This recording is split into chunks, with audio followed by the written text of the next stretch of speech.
Today I will be making tuna pasta, and this recipe is really easy, so simple you can make it any time of the day. So let's get to it. First thing I'm gonna do is to melt 1 tablespoon of butter.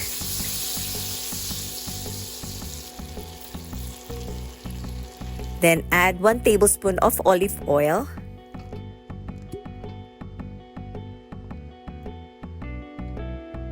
I really love pasta with garlicky flavor, so I'm gonna add 1 head of minced garlic. I prefer to brown the garlic before adding the onions. Then I have some chopped white onions. It's almost minced. You can also use red onions or yellow onions, that's fine.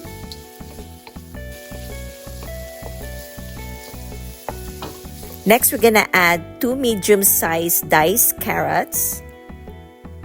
I'm just gonna cook it for a couple of minutes. And then after that, I'm gonna add our century tuna. This is the hot and spicy style century tuna.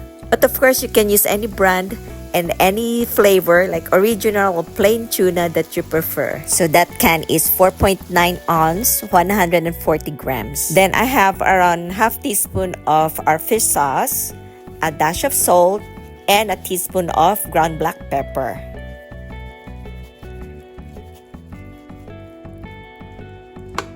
So aside from our minced garlic earlier, I'm going to add a teaspoon of garlic powder.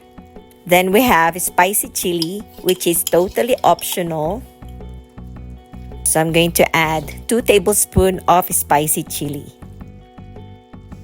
This recipe doesn't require any tomato sauce or ketchup or white sauce. This recipe is basically just plain tuna, carrots, olive oil, pasta, and cheese. So let's start cooking our pasta, and this is around 3 servings. To balance the taste, I'm going to add 1 teaspoon of white sugar. Once our pasta is al dente, we can add it to our tuna. And then I have around half cup of Edam cheese and a handful of mozzarella cheese. And lastly, I'm going to add around 1 tablespoon of olive oil, some chopped cilantro, and some green onions.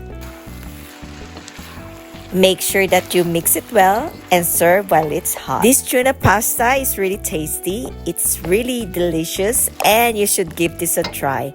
Thank you so much for watching, and I hope to see you all soon. Bye for now!